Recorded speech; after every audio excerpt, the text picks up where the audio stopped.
team of teachers from the Bay Area.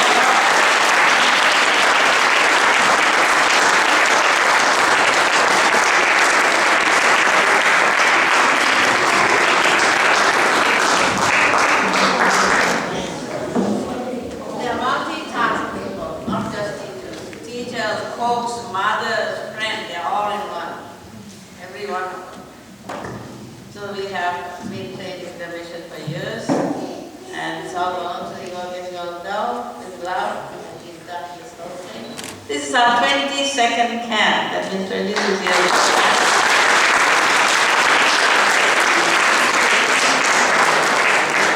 Initiated by Pujya Gurudev in 1993, just before his Samadhi, here in this ashram. I didn't realize it will last this long because I was forced into it by him, or rather threatened by him. And if I didn't do something about the camp, my head will come off. It's pretty serious, isn't it? And those days I believed him very seriously. I didn't know that he made jokes too. So it had got done. He did not know I had planned it until it was almost finished. Then I sent him the book. I make a book every time I can. Sent it to him in Philadelphia, and before he could get here, his camp started and finished. I didn't speak to him about it at all. So he saw the movie that people took of the camp. It was not like this, okay? Because I did not know anything about doing children's camp, for that matter, children's program. And he didn't give me any idea or suggestion. All that he did was threaten me and Nalini Browning, who lived here. And she was more threatened than I was. And so she pressured me into doing it, so I did it. Then when I came here, when he came here after my camp, was our adult camp, following children's camp. And so why you never discussed anything with me, you never talked to me about it, you never told. So obviously the movie is there, you can see it.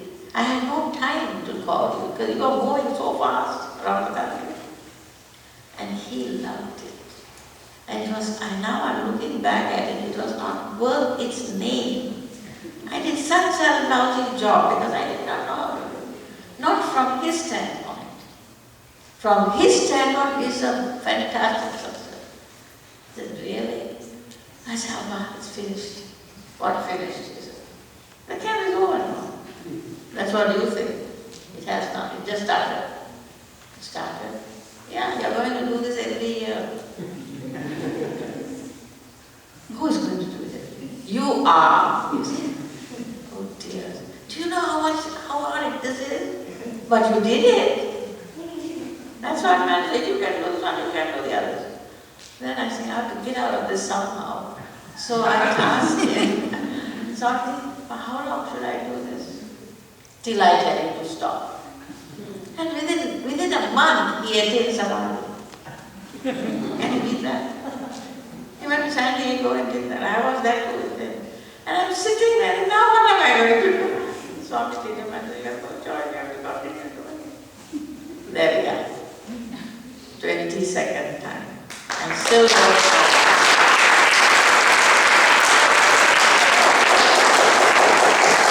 It was his vision to do this camp at this ideal location we had. And he also explained to me why he wanted to take the children away from the parents for 1 week. Only 1 week. You can have them back after that. But that 1 week, no children, parents, all of us who had come to this country and raising children at that time in the 90s was very tough. Because we have problem with cultural differences. For us, for grown-ups, what about the children? They are even worse plight because they are born only here. They were not in India. They don't know. Can't compare. We can compare here and there. And we are so afraid that children were not getting what they should. So all of us tried various kinds to keep the culture together. And as the kids grew up into the teenage years, he found that the parents had a great struggle with children because of the influence of the West and the influence of the education here and our philosophy. So he said, you parents have spoiled your children. I had never had that time too. And I couldn't understand, what do you mean he spoiled them? Let them grow up. them alone for some time. It is very difficult for us. We have to be with them all the time, telling them what to do, what not to do, and all that stuff. So he said, parents can take a break, and we will teach them away from independent growth. And it worked very well, and up till now. Now the parents have confidence in this. They are waiting to send them to the They can have a break. They do. But sometimes their brain is disturbed by these people here. But they need the mother and father. The little ones especially. The little ones didn't have problem. And starting with 8 or maybe said 3rd grade only they will start, because younger than that children need parents at night, especially the little ones. There was some 9-year-olds who couldn't leave the parents, and we sent them home. Secondly, she couldn't handle it. And we don't allow the parents. Now, I do not allow, people ask all the teachers who are helping you in the youth care. Parents, mothers and fathers. My condition there is, if you are attached to your child, you must see what food the child eats every time he brings, please don't come. Well, here we are trying to train the child to see what's good for you and what's not good for you, and eat what you like, and we prepare only what they like, not what we like. It's very strictly so. And slowly we introduce foods that they have not had before, vegetarian food. And they grew to like all of this, all our choices up till now. And so much so the parents ask me for recipes, because they try to do the same thing in the house. And I don't know why everybody goes to this. No, it doesn't work at all. What do you do with it? Especially the thing called broccoli. Nobody knows how to do it. Children here, it finishes. I said, what do you do? I said, come here, I'll show you how. I'll cook it. That's so much. Yeah. Don't kill it, just cook it. And it worked. And parents now have confidence in our programs, and children are waiting to come to the program. And my little fellow here today, he has reserved the camp, asked his father to reserve camp for him every year until he reaches his 12th grade. He doesn't want to miss it, so I told him, then I have to do this camp every year for the next 12 years. He, very next day, he called his father, you have to make plans, reservations for me. So they do feel homesick too sometimes, the younger ones. And we try to make up for that by being mothers and fathers to them. And then by next 2 days, it gets better. So even though the little ones, it will help if you call and talk to them daily, first 3 days at least. After that, they may not have time to talk to you. As one child called my mother, why are you calling me every day? I've got so many classwork and this and that. You're disturbing my classes. The poor mother is having shocks in the house. She's all the time. They don't call me everything. Look at that. So it's between there and growing pains again. So it happens. So I'm very happy you all came and you all had a good time. Did you all have a good time? Yeah. I know, I had a complaint also. Some teacher asked you, what is the thing that you, what do you think about the camp? What is it that you liked? They didn't like my rules. So that is not negotiable. That will remain. Whether you like it or not. See, when you are, so many of you are living together, with so many programs for all age groups, we have to have rules. This is another, we can't accomplish anything. You know, only animals out there don't have, they don't follow any rules. People, my grandchildren also have this problem. They don't like the family rules. Upsets them like anything. So the father told my grandson, he said, do you know that he wants to grow up fast, and when I'm grown up, I'm going to destroy all the rules. Father said, he said, I will help you. He said, but you make the rules. Doesn't matter, you won't need them. So we'll destroy them. I won't need them. No, you're grown up now. But you will have to have grown-up rules. We also have rules. Oh, grown-ups have rules? Of course. You can't drive a car without a rule. Oh, he's very disappointed that rules go on as long as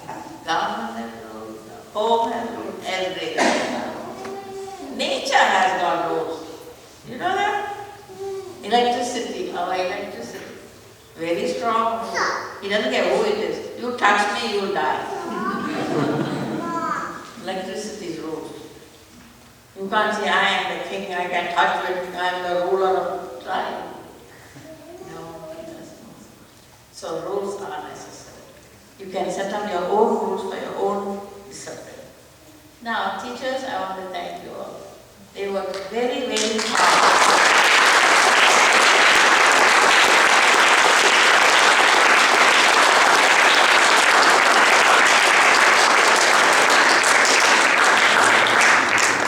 Our books are also teachers, by the way.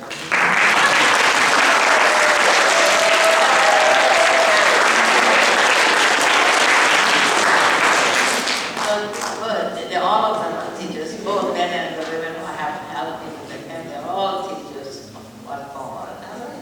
And all of them have children, and all of them did all of them. I didn't even know some of the programs they planned, because I said, please, you are very good. I just want to see the results. I didn't teach anything, did I? No, I didn't. Talked a lot, but didn't teach anything. But I didn't have to. You were very good. And did you all now come to find out that you know Swami Chinmaya, isn't it? Yes. That's the whole point. Now, the idea that you think that you have not seen him will soon come to know that you have already met him.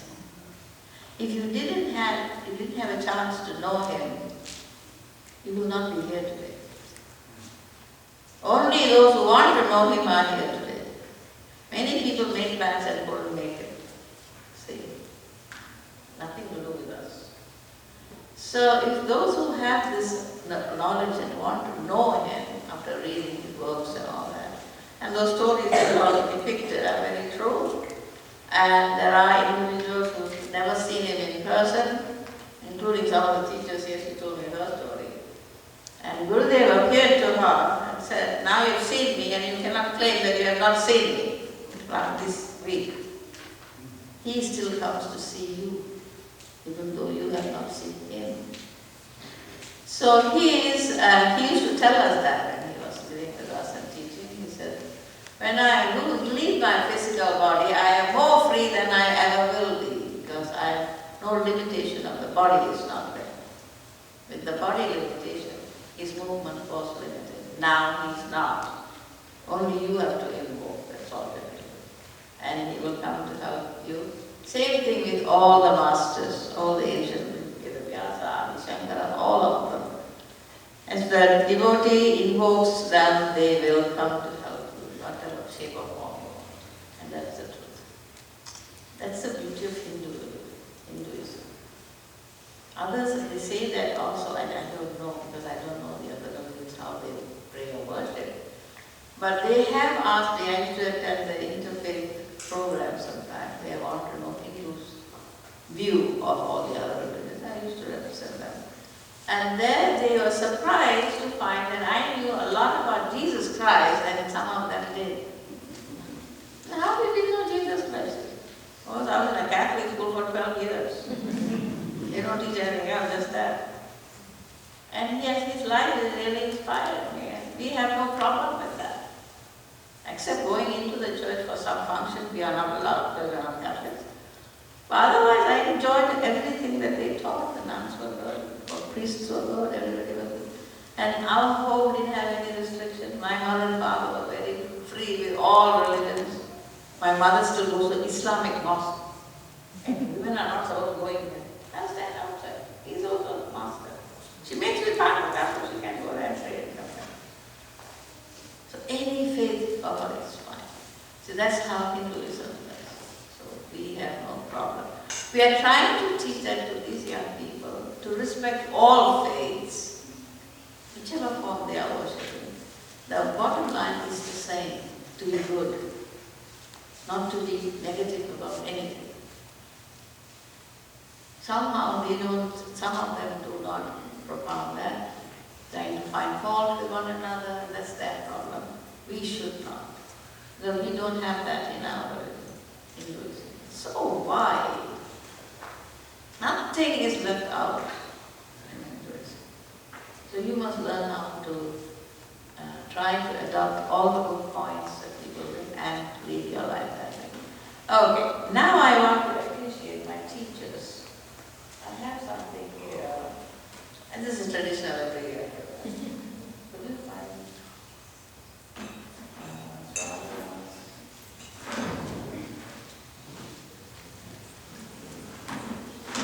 I'll call you by name. This is a thing I have for my teachers and the workers. A cup that I made, got made.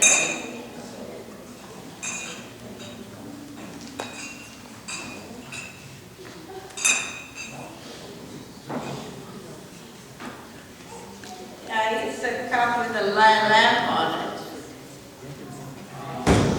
And your name on it. And I think the teachers have to collect it. So, Swamini Amalatika.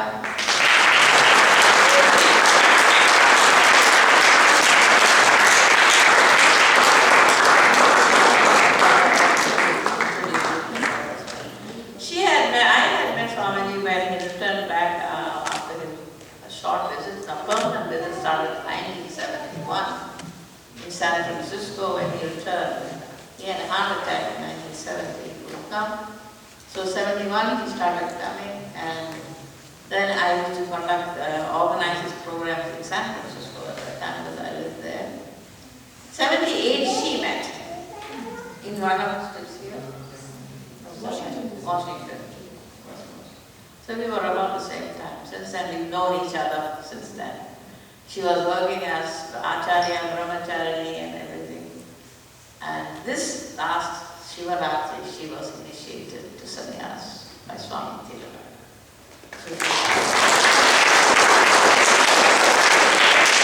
And I know he loved Krishna. He's been here many times. He lived here sometime too. And we met every time Gurudev was come, all of us get together. Because we all follow him around this country. We can't stay around him. And had lots of good time with Swamiji. And her English songs, as you all learned, she started then for composing the music as well as words and all that. And always sung in she and another lady too in New Jersey she lives now.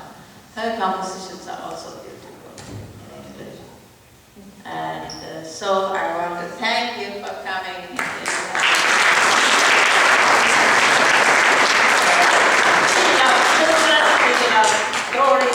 Very good. So when I got her available, okay, now I call my name. Okay. Now our Pujari today was Bala.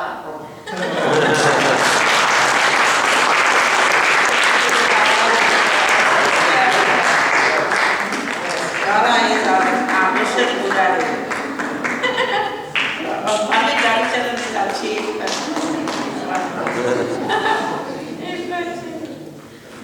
Jagannath.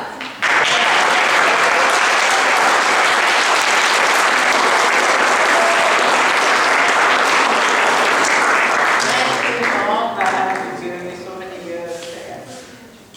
And Aruna Krishna Swami.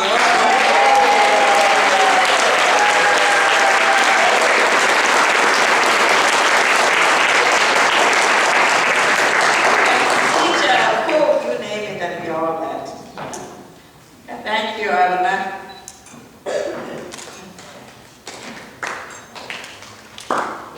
Yes. Jayanti Balakrishna.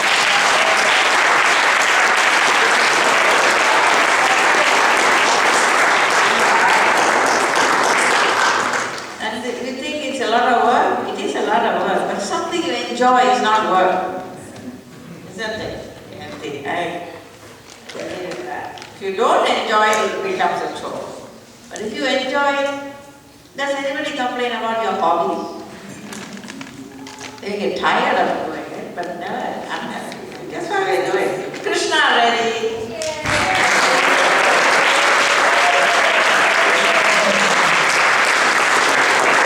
All of these teachers have been with us for many years. I didn't keep track of how many years because I lost track of time. Akila Ramkumar.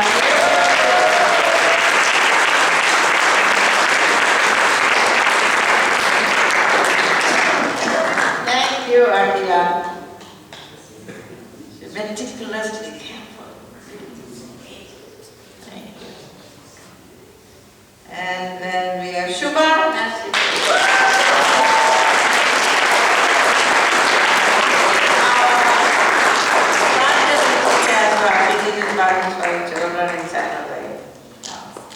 And also Bhagavath. I don't let them off easy. I'm telling you, it's volunteering, but you got to ask them how they volunteer. How they got to go, especially Mallika, you should have asked. Mallika was one of the first volunteers. 3 days I was with her teaching in Meghalaya. She knew, she was very new to Bhagavath. She said, Auntie, I don't know anything. She said, and that's an understatement. She doesn't know anything, and what do I know? Oh, I don't know what you know. I know what I know. So I can teach you what I know, and we'll see. After 3 days, another class got expanded. So I have to go there, I can't read 2 classes. You continue to teach. I don't know anything. What you taught your son to teach these kids. They same age people. And within minutes she became an expert. All of them have a story to tell about her. Bela.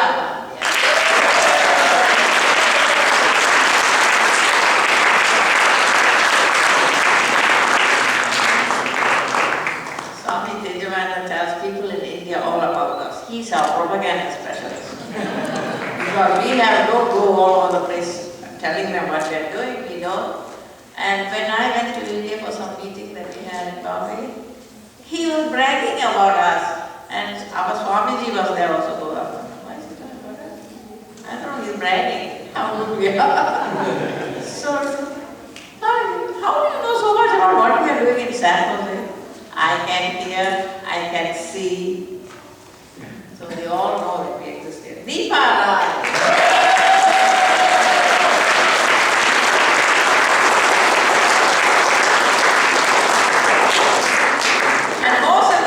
Started when their children were in Bhagavad. Now they are all in college and they finished college. We are still here.